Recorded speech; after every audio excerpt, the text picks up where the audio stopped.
Good morning সুপ্রভাত hello and welcome everyone this is Imtiaz your maths and geography প্রত্যেকে স্বাগত ইমতিয়াজ এর ম্যাথস অ্যাপে। এখন আমরা শুরু করব একটা দুর্দান্ত ক্লাস যেটা রেলওয়ে টার্গেট রেলওয়ে আমাদের 2026 যারা টার্গেট করছিস এখানে ডব্লিউপি কেপি ক্যান্ডিডেট যারা আছো সমস্ত পরীক্ষার্থীদের জন্য চাই তুমি এনটিপিসি গ্রুপ ডি দাও বা যে কোনো পরীক্ষার্থীদের জন্য তোমাদের সায়েন্স অর্থাৎ জিকেটা কিন্তু ইম্পর্টেন্ট রোল প্লে করবে। ঠিক আছে, তো অবশ্যই আজকে ক্লাস তোমাদের অনেক গুরুত্বপূর্ণ ছিল। আজকে ক্লাস নম্বর 1। ঠিক আছে, প্রত্যেকে প্রথম থেকে শেষ অবধি দেখবে এবং প্রতিটি প্রশ্ন তোমরা অ্যানালাইসিস করবে যে তোমরা কতটা পারছো। শুধু প্রশ্ন দেখে গেলে হবে না, তোমরা নিজেদের মধ্যে একটু রিয়েলাইজ করবে বা অ্যানালাইজ করবে প্রশ্নগুলো তোমাদের কেমন লাগছে বা প্রশ্নগুলো এই টাইপের বা এই ধাঁচের কিন্তু আসতে চলেছে। ওকে, তা চলো ক্লাসটা শুরু করা যাক। যারা ক্লাসে নতুন অবশ্যই ক্লাসটা দেখো, যারা ব্যাচটা এখনো নাওনি তোমরা প্রত্যেকে ব্যাচটা কিন্তু নিয়ে নাও। এখন অবধি তোমাদের কিন্তু আপ টু 50% অফ আছে এই ব্যাচটা। ঠিক আছে, এই ব্যাচটা তোমাদের ম্যাথ জিআই জিকে সমস্ত সাবজেক্ট কিন্তু কভার করা হবে। ঠিক আছে, ম্যাথ জিআই জিকের উপরে সমস্ত সাবজেক্ট কিন্তু তোমাদের কভার করা হবে। আপ টু 6 মান্থ তোমাদের ক্লাস হবে। ঠিক আছে, এটা 6 মান্থ হবে। ঠিক আছে, কোনো সমস্যা নেই, 6 মান্থ তোমরা ক্লাস করতে পারবে। ঠিক আছে, তাহলে ক্লাস শুরু করা যাক। প্রত্যেকেই রেডি? আজকে আমাদের প্রথম ক্লাস জিকের উপর দিয়ে আমরা শুরু করছি। রেলওয়ে সায়েন্সের মোস্ট ইম্পর্টেন্ট কিছু প্রশ্ন উত্তর থাকবে, প্রত্যেকে দেখতে থাকো। এবং আরেকটা অনগোয়িং ব্যাচ আমাদের ডব্লিউপি কেপি সেটা চলছে, সেটা তোমরা যদি নিতে চাও অবশ্যই তোমরা অ্যাপে গিয়ে তোমরা এই ব্যাচটা নিয়ে নেবে। এখানে তোমরা দুর্দান্ত ক্লাস হবে। যার সামনে যাদের কেপি টার্গেট করছো এই ব্যাচটা তাদের অনেক অনেক হেল্প করবে। ঠিক আছে, এটা কিন্তু অনগোয়িং ব্যাচ এখনো কিন্তু চলছে। আচ্ছা, প্রথম প্রশ্ন অন স্ক্রিন। অলরেডি যারা প্রশ্নটি দেখছো প্রত্যেকে প্রশ্নটি দেখো এবং সঠিক উত্তর দেওয়ার চেষ্টা করবে। কোশ্চেন নম্বর 1 প্রশ্নে কি বলা হচ্ছে দেখো, সায়েন্স বেস প্রশ্ন কেমন হয়, রেল যদি তোমার টার্গেট বা রেল যদি তোমার স্বপ্ন থাকে বা রেলের চাকরি যদি তুমি করতে চাও এই টাইপের প্রশ্ন কিন্তু তোমাকে প্র্যাকটিস করে যেতে হবে। এই টাইপের প্রশ্ন আসবে 100%, এটা শিওরিটি আমি দিচ্ছি। ঠিক আছে, প্রশ্নে কি বলছে যে কোনো বস্তুর উপর প্রযুক্ত বল এফ এবং বলের অভিমুখে বস্তুর সরণ যদি এস এর সাপেক্ষে বলের দ্বারা সম্পাদিত কার্য যেটা ডব্লু হয়, তাহলে এদের মধ্যে সম্পর্ক কি? মূল কথা ডব্লু এফ এবং এস এর মধ্যে সম্পর্ক আমরা ক্লাস 9-10 এসব পড়ে এসেছি। ঠিক আছে, কৃতকার্য সময় কার্য এখানে যে চ্যাপ্টারটা আছে সেই চ্যাপ্টারে আমরা এটা পড়েছি। প্রত্যেকে জানো যে কৃতকার্য সমান সমান কি প্রযুক্ত বল ইন্টু সরণ। তো এটা যারা উত্তর অপশন সি করবে সঠিক উত্তর প্রত্যেকের হবে W equal equal to F by S হবে না, এফ মাইনাস এস হবে না, এফ প্লাস এস হবে না। অপশন সি যারা করবে 100% সঠিক উত্তর। তাহলে কৃতকার্য সমান সমান প্রযুক্ত বল ইন্টু সরণ। ঠিক আছে, এটা যারা জানো না তারা অবশ্যই তোমরা জেনে নাও যে কৃতকার্য ইকুইভ্যালেন্ট কৃতকার্য সমান সমান প্রযুক্ত বল ইন্টু সরণ। এই জিনিসগুলো আমরা কিন্তু পড়ে এসেছি, অনেকে ভুলে গেছো, একটু তোমরা দেখে নাও। ঠিক আছে, তাহলে এটা হয়ে গেল অপশন সি আমাদের সঠিক উত্তর। পরবর্তী প্রশ্নে আমরা এগোবো। কোশ্চেন নম্বর 2 প্রত্যেকে উত্তর দেবে। কোশ্চেন নম্বর 2 নিউটনের গতিসূত্র থেকে প্রশ্ন প্রত্যেকে দেখো এবং সঠিক উত্তর দাও 2 নম্বর প্রশ্নের। বলছে নিউটনের তৃতীয় গতিসূত্র অনুসারে নিচের কোন বিবৃতিটি সত্য? নিচের কোন বিবৃতি সত্য? প্রত্যেকে আনসার করবে। এগুলো দেখো একদম শিফট ওয়াইজ তোমাদের প্রশ্ন আমি তুলেছি। 21/12/2025 লাস্ট যে তোমাদের গ্রুপ ডি হয়েছে সেই সেখান থেকে প্রশ্নগুলো আমি নিয়েছি। প্রত্যেকে আনসার করবে কোশ্চেন নম্বর 2 এবং প্রশ্নগুলি দেখো। আশা করি তোমাদের একটা ডেপথ বা একটা তোমাদের ধারণা তৈরি হবে যে রেলে প্রিপারেশন করতে গেলে কি টাইপের প্রশ্ন তোমাকে পড়তে হবে। দেখো প্রশ্নগুলি কোন বিবৃতি সত্য, নিচের দুটো বিবৃতির মধ্যে কোনটা সত্য, এই টাইপের প্রশ্ন কিন্তু রেল টার্গেট করে। ঠিক আছে, একটু তোমাকে পরীক্ষা হলে এক্সামে একটু পাজেল করে দিতে পারে এরকম প্রশ্ন দিয়ে। তো কিছুই না, আমরা প্রত্যেকে জানি কি নিউটনের তৃতীয় গতিসূত্রে ক্রিয়া প্রতিক্রিয়া পরস্পর সমান হয়, তাই না? ক্রিয়া প্রতিক্রিয়া পরস্পর সমান হয় এবং কি হয়, এরা পরস্পর বিপরীত দুটি ভিন্ন বস্তুর উপর কাজ করে। বিপরীতমুখী ক্রিয়া ক্রিয়া প্রতিক্রিয়া এবং দুটো ভিন্ন বস্তুর উপর কাজ করে। তাহলে এটা সঠিক উত্তর আমাদের কি হলো বলো? সমান থাকবে, তাই না? এবং বিপরীতমুখী হবে এবং এরা দুটো ভিন্ন বস্তুর উপর ক্রিয়া করবে। যারা এ করবে প্রত্যেকের সঠিক উত্তর অপশন এ 100%, এটা সঠিক। ঠিক আছে, বুঝতে পারছো? এইভাবে তোমাকে কিন্তু পরীক্ষায় প্রশ্নগুলো সঠিক করে আসতে হবে। আই হোপ প্রত্যেকে বুঝতে পারছো আমি কি বলতে চাইছি। বিতে কি ছিল, ক্রিয়া প্রতিক্রিয়া অসম কখনোই নয়। ক্রিয়া প্রতিক্রিয়া একই বস্তুর উপর ক্রিয়া করবে, এটাও হবে না। ক্রিয়া প্রতিক্রিয়া একে অপরকে প্রশমিত করে কারণ তারা একটি বস্তুর উপর ক্রিয়া করে, এটাও হবে না। ঠিক আছে, তাহলে অপশন এ যারা করবে 100% সঠিক উত্তর। ঠিক আছে, প্রশ্নগুলি দেখো এবং আন্দাজ করো যে কেমন প্রশ্ন পরীক্ষায় এসছে এবং আসতে পারে। 3 নম্বর প্রশ্ন, নক্ষত্রদের ঝিকিমিকি নক্ষত্র যদি ঝিকমিক ঝিকমিক করে এই কোন ক্ষেত্রে বেশি স্পষ্টভাবে দেখা যায়? তাহলে অপশন এ চাঁদ উজ্জ্বল হলে, অপশন বি নক্ষত্র দিগন্ত রেখার কাছে কাছে থাকলে, আর অপশন সি আকাশ মেঘলা হলে, অপশন ডি নক্ষত্র মাথার ঠিক উপরে থাকলে। এই প্রশ্ন থেকে তোমরা কোনটাকে সঠিক উত্তর নেবে দেখি, বলো প্রত্যেকে। ক্লাস কেমন লাগছে অবশ্যই কমেন্ট করে তোমরা জানাবে। একদম সঠিক উত্তর যারা দিচ্ছে এর অপশন বি, নক্ষত্র দিগন্ত রেখার কাছাকাছি থাকলে এখানে কিন্তু স্পষ্ট ঝিকমিকটা বেশি আমরা দেখতে পাবো স্পষ্টভাবে, ঠিক আছে। একদম শিফট ওয়াইজ প্রশ্নগুলো তোমরা দেখতে পাচ্ছ। পরবর্তী প্রশ্ন, আকরিক থেকে ধাতু নিষ্কাশনের ক্ষেত্রে নিচের কোন ক্রমটি সঠিক? আকরিক তোমরা প্রত্যেকে জানো, যেমন লোহা, তামা, এগুলো আমরা কি, এগুলো আমরা ধাতু, এটা নিষ্কাশন করা হয় আকরিক থেকে। হ্যাঁ, তো সেইখানে যে পদ্ধতিটা অ্যাপ্লাই করা হয়, দেখো 21/12/2025 শিফট 3 এর প্রশ্ন। 3টে প্রসেস এখানে ক্রম বাই ক্রম দিয়েছে, বিজারণ, বিশোধন, গাড়িকরণ, গাড়িকরণ, বিজারণ, বিশোধন, বিশোধন, গাড়িকরণ, বিজারণ, নাকি গাড়িকরণ, তড়িৎ বিশ্লেষণ, তাপজারণ। কোনটা হবে সঠিক উত্তর? প্রশ্নগুলি দেখো, এবং তোমরা যারা এখনই বলছো ব্যাচটি নাওনি, তোমরা অবশ্যই ব্যাচটি নিয়ে নাও, কারণ এখানে কোয়ালিটি কন্টেন্ট আমি তোমাদের দেবো এবং প্রতিটি বিষয় শুধু দাগ দেবো না, প্রত্যেকটা জিনিস কিন্তু তোমাকে এখানে মানে ডেপথ সহ কিন্তু পড়ানো হবে, এবং প্রশ্নগুলো তোমরা ইজি প্রশ্ন সবাই পারবে, বাট যেগুলো আসলে পরীক্ষা একটু ভাবনা চিন্তা করা লাগে সেই প্রশ্নগুলো কিন্তু আমি তোমাদের এখানে করাবো। 2 নম্বর প্রশ্ন, অপশন বি যারা করেছো, 4 নম্বর প্রশ্নের সঠিক উত্তর গাড়িকরণ, বিজারণ এবং বিশোধন, এটাই হয়ে গেল 100% সঠিক উত্তর, ঠিক আছে। এগুলো একটা প্রসেস, ঠিক আছে। 5 নম্বর প্রশ্ন দেখো, চৌম্বক থেকে এসছে, চৌম্বক ক্ষেত্র কোথায় সবচেয়ে প্রবল স্ট্রং হয়? সবচেয়ে চৌম্বকের আকর্ষণ বা বিকর্ষণ কোথায় মানে স্ট্রং কাজ করে? প্রত্যেকেই উত্তর দেবে। কোশ্চেন নম্বর 5, একটি সলিনয়েড বাইরে, পরিবাহী থেকে দূরে, অপশন সি পরিবাহী থেকে সমান দূরত্বে, পরিবাহীর কাছে। দেখো অ্যাপে যারা ক্লাস করছো, অ্যাপে ক্লাস করার সুবিধা কি, তোমরা প্রতিটি প্রশ্নের সঠিক উত্তর কোনটা ঠিক কোনটা ভুল তোমরা নিজেদের স্ট্রং বা তোমাদের চেক করে নিতে পারবে যে তোমরা কতগুলো ঠিক বা ভুল করছো। আশা করি তোমরা সঠিক উত্তর প্রত্যেকেই দেবে। এটা পরিবাহীর কাছে কিন্তু এটা বেশি এফেক্ট ফেলবে বা প্রবল স্ট্রং হবে। যারা আনসার করেছো 100% সঠিক উত্তর হচ্ছে অপশন ডি, ঠিক আছে। চলো নেক্সট পরবর্তী প্রশ্ন আমরা এগোবো।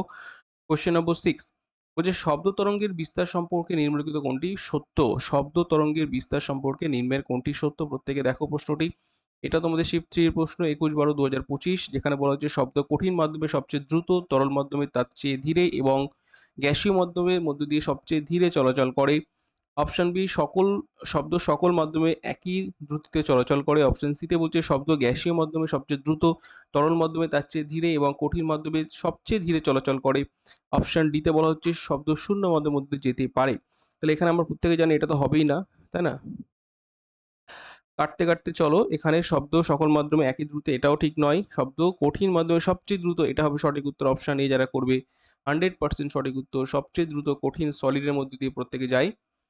ওই জন্য দেখবে যখন তুমি ফাঁকা জায়গা দিয়ে আওয়াজ করো, কোনো লম্বা রড বা চোঙের মধ্য দিয়ে ডবল আওয়াজ আসে। একটা হচ্ছে ওই ধাতুর মধ্য দিয়ে যায় শব্দটা, আর একটা হচ্ছে তোমার শূন্যস্থানের মধ্য দিয়ে বায়ুর মাধ্যমে প্রবাহিত হয়, ঠিক আছে। দুবার ওই জন্য ইকো হয়, ওকে। এগুলো তোমরা প্রত্যেকে জানো যে সলিড, তারপরে আস্তে আস্তে তোমাদের তরল, তারপরে হচ্ছে গ্যাসীয়। যত ডেন্সিটি কমবে তত শব্দটা বেগটা কমবে, এটা আমরা প্রত্যেকে জানি। আলোর ক্ষেত্রে উল্টো, ঠিক আছে। আলো শূন্য মাধ্যমে বেগ সবচেয়ে বেশি। ভেরি ভেরি ইম্পর্টেন্ট, নিউমেরিক্যাল বা এই টাইপের কিছু প্রশ্ন ও অঙ্ক প্রশ্ন আসতে পারে।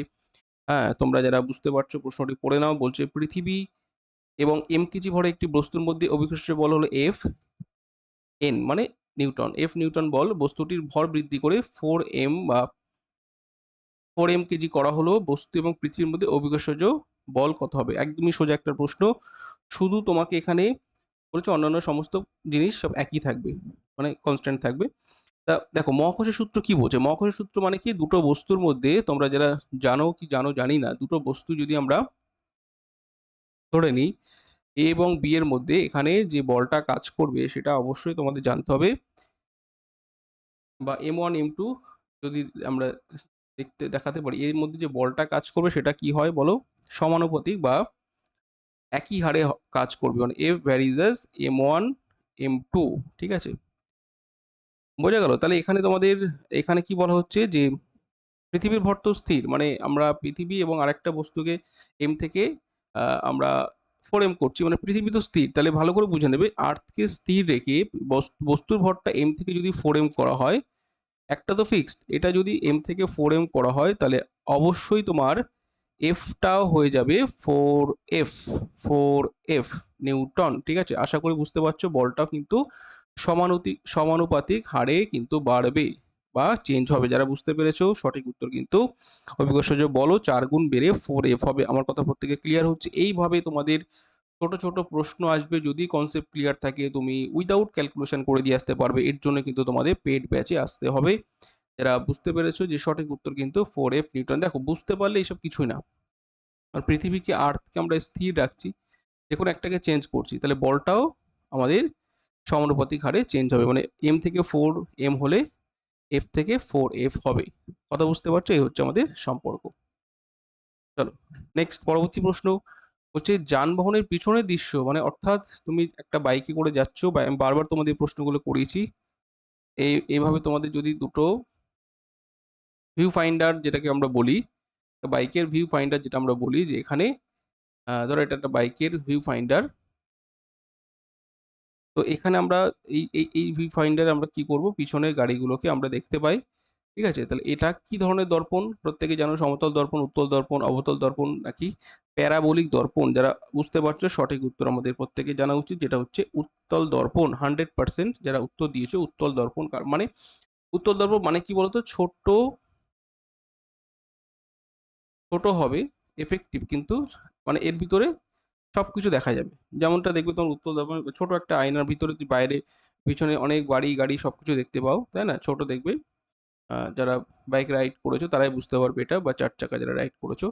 হ্যাঁ, ছোট জায়গার মধ্যে অনেকগুলো গাড়ি দেখবে, তুমি দেখতে পাবে। ঠিক আছে, তাহলে এটা হচ্ছে উত্তল দর্পণের বৈশিষ্ট্য, কি ছোট একটা জায়গার মধ্যে অনেক কিছু দেখা যাবে এবং পারফেক্ট সাইজে দেখা যাবে। এই নয় যে বড় ছোট দেখা যাচ্ছে, হ্যাঁ, তখন কিন্তু সমস্যা হতে পারে। এই জন্য উত্তল দর্পণটা আমরা ব্যবহার করব ভিউ ফাইন্ডারে। ঠিক আছে, প্রশ্ন আসে যে অবতল দর্পণ কোথায় ব্যবহার করা হয়? এটা হচ্ছে কোনো বস্তুকে বড় করে দেখায়, রাইট? সেটা কোথায় কোথায় বলো? দন্ত চিকিৎসক, ঠিক আছে, দাঁতের চিকিৎসা, আরো যারা যারা যেগুলো যারা দেখতে পায় না, ঠিক আছে, মায়োপিয়া হলে অবতল লেন্স, ঠিক আছে, এগুলো আমাদের কাজে লাগে। বা সেভিং মিরর, বাংলায় লিখছি দাড়ি কাটার জন্য, দাড়ি কাটার জন্য যে মিরর, দাড়ি কাটার জন্য যে মিরর,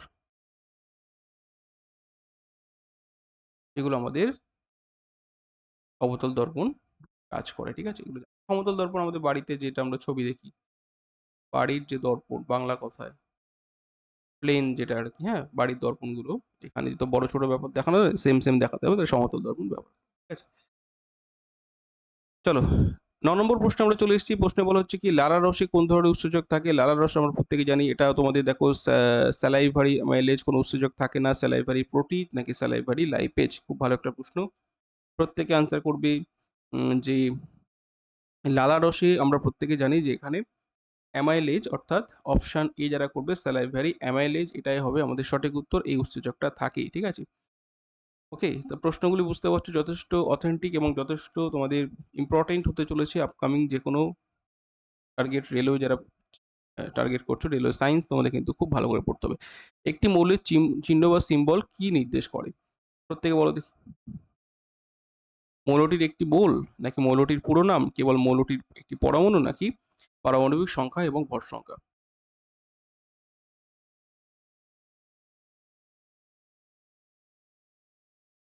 তো সঠিক উত্তর হচ্ছে কেবল মৌলটির একটি পরমাণু যারা করবে সঠিক উত্তর। ঠিক আছে, মানে একটি মৌলের চিহ্ন বা সিম্বল দ্বারা আমরা মৌলটির একটি পরমাণুকে জাস্ট চিহ্নিত করতে পারি বা নির্দেশ করতে পারি। ঠিক আছে, যারা আনসার করেছে সঠিক উত্তর অপশন সি। ঠিক আছে, নেক্সট ওয়ান কোশ্চেন নম্বর 11, প্রত্যেক আনসার করবে। যেখানে বলা হচ্ছে নিচের কোনটি জবা ফুলের গর্ভমুণ্ডের স্টিগমার কাজ নয়? নয় বলেছে, ঠিক আছে। এই নেগেটিভ প্রশ্নগুলো খুব ভালো করে খেয়াল করবে। নয় যখন বলবে তখন আমরা কি করব বলো? পুরুষ জামকোষ উৎপাদন, পরাগনালিকার বৃদ্ধি সহজতর করা, পরাগরেণু চিহ্ন, আঠালো পৃষ্ঠ প্রদান করা। ঠিক আছে, সবকিছু দেখো। গর্ভমুণ্ডতে পুরুষ জাম কি করে আসবে? এগুলো যদি তোমরা জানো যে গর্ভকেশর, পুংকেশর, এগুলো তোমাদের জানতে হবে। ঠিক আছে, পুংকেশর চক্রে এগুলো ঘটবে, তাহলে পুরুষ জাম এখানে হবে না। নয় বলেছি, তাহলে অবশ্যই এটাকে আমরা আউট করে দেবো। কথা বুঝতে পারছো? এভাবে আমরা খুব সহজে অপশন এটাকে কারেক্ট করে নেব।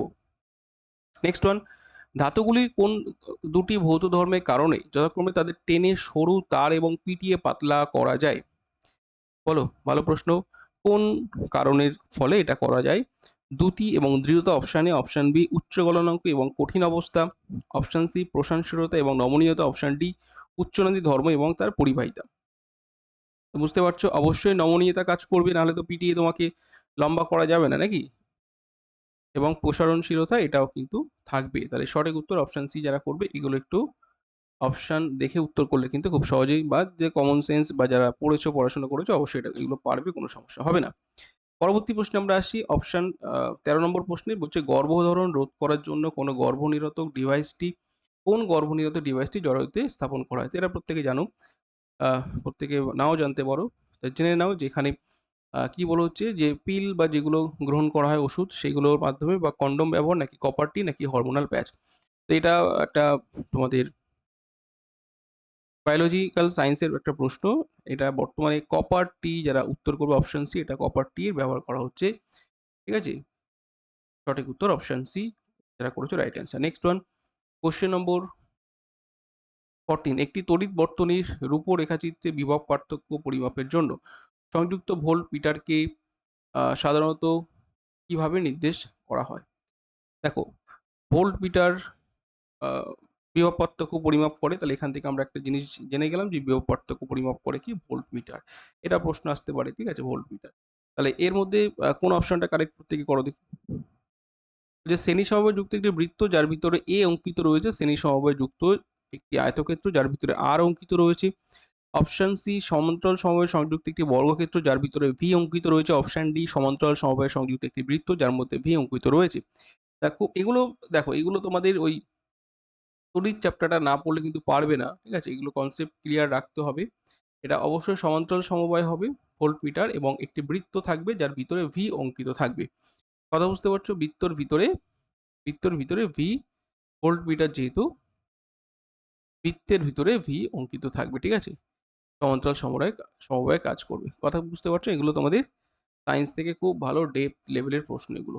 চলো দেখে নেওয়া যাক নেক্সট প্রশ্ন, কোশ্চেন নাম্বার 15, বলছে কোনো গরম বস্তু স্পর্শ করে দ্রুত হাত সরিয়ে নেওয়ার ঘটনা, এটি কি ধরনের ঘটনা? প্রত্যেকেই দেখে নাও সঠিক উত্তর।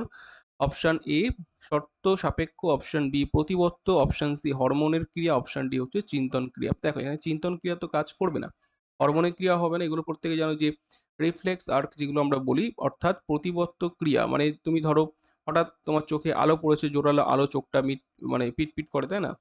বা তোমার পায়ে ছুঁচ ফুটে গেল, তুমি হট করে পাটা সরিয়ে নিলে, তাই না?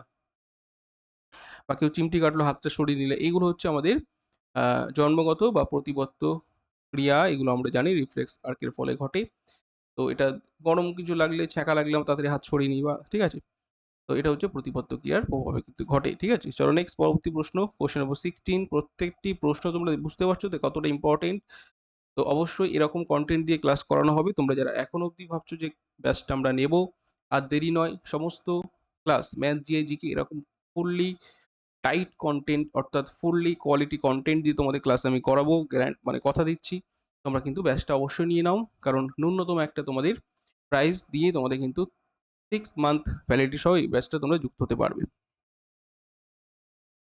দেখো এই সমস্ত পিডিএফ অ্যাভেলেবেল তোমাদের থাকবে অ্যাপে।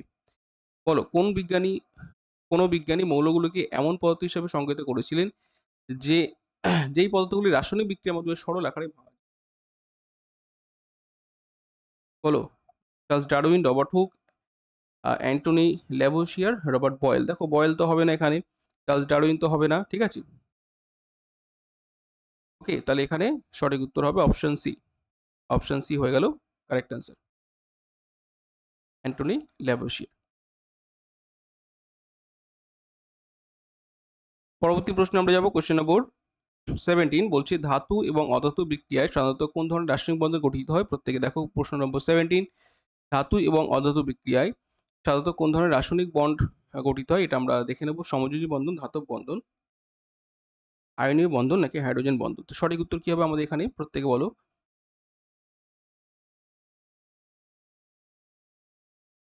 100% যারা উত্তর করবে অপশন সি সঠিক উত্তর, আয়নীয় বন্ধন, this is the right answer, ঠিক আছে। চলো নেক্সট পরবর্তী প্রশ্ন, কোশ্চেন নম্বর 18, সালোক সংশ্লেষে উৎপাদিত কিন্তু তাৎক্ষণিকভাবে ব্যবহৃত না হওয়া কার্বোহাইড্রেট সমূহ উদ্ভিদ দিয়ে হিসাবে, মানে কি হিসাবে উদ্ভিদ দিয়ে ড্যাশ হিসাবে সংরক্ষিত থাকে? প্রত্যেকে আনসার করবে। কোশ্চেন নম্বর 18, সালোক সংশ্লেষে উৎপাদিত কিন্তু তাৎক্ষণিকভাবে ব্যবহৃত না হওয়া কার্বোহাইড্রেট সমূহ উদ্ভিদ দিয়ে ড্যাশ হিসাবে সংরক্ষিত থাকে? প্রোটিন, স্টার্চ, সেলুলোজ, নাকি গ্লুকোজ। সঠিক উত্তর কি হবে? অপশন বলো। Protein, starch, cellulose, glucose.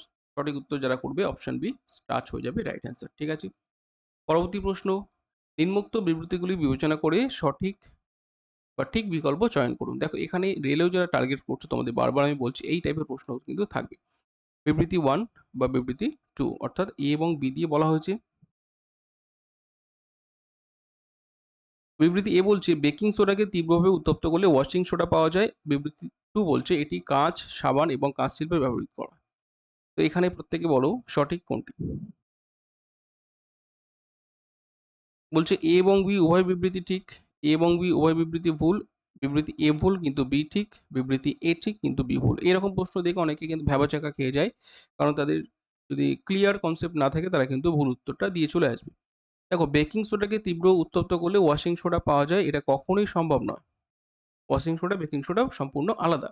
তাহলে এই প্রশ্নটা বা এই বিবৃতি ভুল, মানে এ ভুল কোনটা আছে দেখো, বিবৃতি এ ভুল, তাহলে এটাকে আমরা সি দ্বারা চিহ্নিত করব। বলে তুমি বি জানো কি না জানো এটি কাঁচ, সাবান, কাউশিল ব্যবহৃত হয় কি না হয় সেটা তোমার না জানলেও কিন্তু আমি অপশন এ অর্থাৎ বিবৃতি এটাকে যদি এলিমিনেট করি অটোমেটিক্যালি বিবৃতি বি ঠিক হয়ে যাচ্ছে, কারণ একটা মাত্র অপশন বিবৃতি এ ভুল এবং এ ঠিক। এইভাবে তোমাকে কনসেপ্ট দিয়ে উত্তরগুলো করে আসতে হবে। আর জানলে তো খুব ভালো যে এটি কাঁচ, সাবান এবং কাগজ ব্যবহৃত করা হয়। Is yes or no clear হচ্ছে? চলো, নিচের কোনটি একটি কলয়েড দেবো, তাহলে বুঝতে পারছো প্রশ্নের এইরকম কোয়ালিটি বা কন্টেন্ট তোমাদের কিন্তু পরীক্ষায় আসবে। নিচে কোনটি একটি কলয়েড দ্রবণ, চিনি দ্রবণ, দুধ, লবণ এবং জল। জলে বালি হবে। কলয়েডি দ্রবণ, চিনি দ্রবণ, দুধ, লবণ, জল। কলয়েডি দ্রবণ একটা নির্দিষ্ট মানে কণার ব্যাস থাকে, সেটা তোমরা জানতে হবে। সেটা হচ্ছে একমাত্র দুধ। ঠিক আছে, যারা আনসার করবে অপশন এখানে এর মধ্যে দুধ হয়ে যাবে সঠিক উত্তর। 100% দুধ হয়ে যাবে রাইট অ্যান্সার কলয়েড দ্রবণ। নেক্সট ওয়ান, চলো, উদর গহ্বরের বাইরে অবস্থিত শুক্রাশয়কে কি বলা হয়? উদর গহ্বরের বাইরে অবস্থিত শুক্রাশয়কে কি বলা হয় প্রত্যেকে বলো। কৃষ্ণ, মূত্রনালী, মূত্রথলি নাকি অন্ডথলি? সঠিক উত্তর কি হবে অপশন বলো। চলো 100% যারা উত্তর করবে এটা অন্ডথলি হয়ে যাবে রাইট অ্যান্সার। ঠিক আছে, অন্ডথলি বা অন্ডকোষ যেটা আমরা থেকে জানি। 22 নম্বর প্রশ্ন আমরা চলে এসেছি, বলো ইথানোয়িক অ্যাসিড সোডিয়াম কার্বনেটের সঙ্গে বিক্রিয়া করলে সাধারণত কোন গ্যাস নির্গত করে? ইথানোয়িক অ্যাসিড সোডিয়াম কার্বনেটের সঙ্গে বিক্রিয়া করে কোন গ্যাস উৎপন্ন করে? Hydrogen gas, methane gas, carbon dioxide gas নাকি অক্সিজেন গ্যাস? তো সঠিক উত্তর হবে অপশন সি অর্থাৎ কার্বন ডাইঅক্সাইড গ্যাস। ঠিক আছে, অপশন। চলো 23 নম্বর প্রশ্নে আমরা সঠিক উত্তর দেখে নেবো। কোশ্চেন নম্বর 23 প্রত্যেক আনসার করে। মানবদেহ বৃক্কের প্রাথমিক কাজ কি? মানবদেহ বৃক্কের প্রাথমিক কাজ কি? অক্সিজেন শোষণ করা, কার্বন ডাইঅক্সাইড নির্গত করা, পরিপাক, পুষ্টি শোষণ নিয়ন্ত্রণ করা, সারা দেহে গ্লুকোজ এবং হরমোনগুলিকে পরিবহন করা নাকি রক্ত থেকে নাইট্রোজেনযুক্ত বজ্র পদার্থগুলিকে প্রত্যেকে।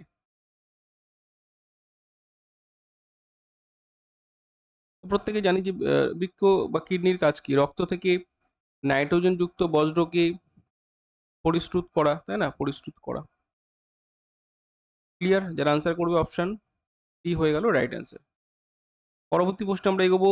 নিম্নের কোনটি সফলভাবে মৌমাছি প্রতিপালনের জন্য একটি প্রধান শর্ত? নিম্নের কোনটি সফলভাবে মৌমাছি প্রতিপালনের জন্য একটি শর্ত? বলছে কীটনাশকের ব্যবহার, সারা বছর ধরে সপুষ্পক উদ্ভিদের প্রাপ্যতা, পরাগবাহী পতঙ্গের উপস্থিতি নাকি অপশন ডি গম এবং ধান চাষ? অবশ্যই মৌমাছি আসবে কি বলে না সেই পরাগবাহী, ভুল বললাম এটা। মৌমাছি কেন আসবে? ফুল থাকতে হবে, সপুষ্পক মানে কি ফুল হবে, তাই না? তাই তো, সপুষ্পক মানে কি ফুল থাকবে। তো সেখানে সঠিক উত্তর কি হবে আমাদের, যে সপুষ্পক উদ্ভিদের প্রাপ্যতা। সারা বছর তুমি আগে তোমাকে বাগান তৈরি করতে হবে বা সপুষ্পক উদ্ভিদ থাকলে তবেই তো তোমাদের মৌমাছি বা প্রজাপতি আসবে, তাই না? তাই সারা বছর ধরে যদি সপুষ্পক উদ্ভিদের প্রাপ্যতা হয় অবশ্যই মৌমাছি প্রতিপালন একটা সফল উদ্যোগ তুমি নিতে পারবে। নেক্সট 25, সক্রিয়তা শ্রেণীর মাঝে থাকা ধাতুগুলোকে সাধারণত কিভাবে নিষ্কাশিত করা হয়? সক্রিয়তা শ্রেণীর মাঝে থাকা ধাতুগুলোকে সাধারণত কিভাবে নিষ্কাশিত করা হয়?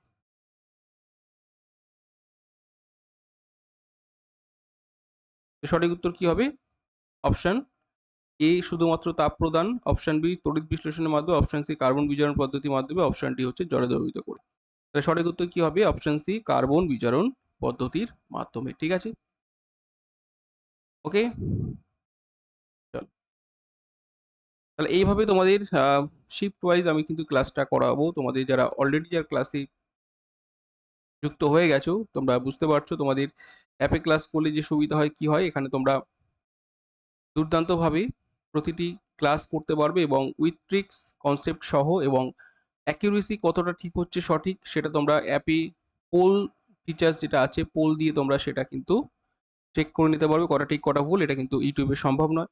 তো অবশ্যই তোমরা 6 মান্থ অর্থাৎ 6 মাসের সেরা প্রস্তুতি তোমাদের কিন্তু থাকবেই। সমস্ত গাইডেন্স এখান থেকে পাবে, পিডিএফ অ্যাভেলেবেল থাকবে 1000, এটা 50% অফ, এখনও তোমরা 500-এ কিন্তু পেয়ে যাচ্ছ। ঠিক আছে, ম্যাথ জিএ জিকে 3টে সাবজেক্টই কভার। প্রথমে ম্যাথ জিএ বলেছিলাম, এখন তোমাদের অনেকে রিকোয়েস্টে 3টে সাবজেক্ট, তাহলে সায়েন্সটা কোথায় করবো? তাহলে 3টে সাবজেক্ট আমি কভার করে দেবো 50% আপ টু ডিসকাউন্ট দিয়ে।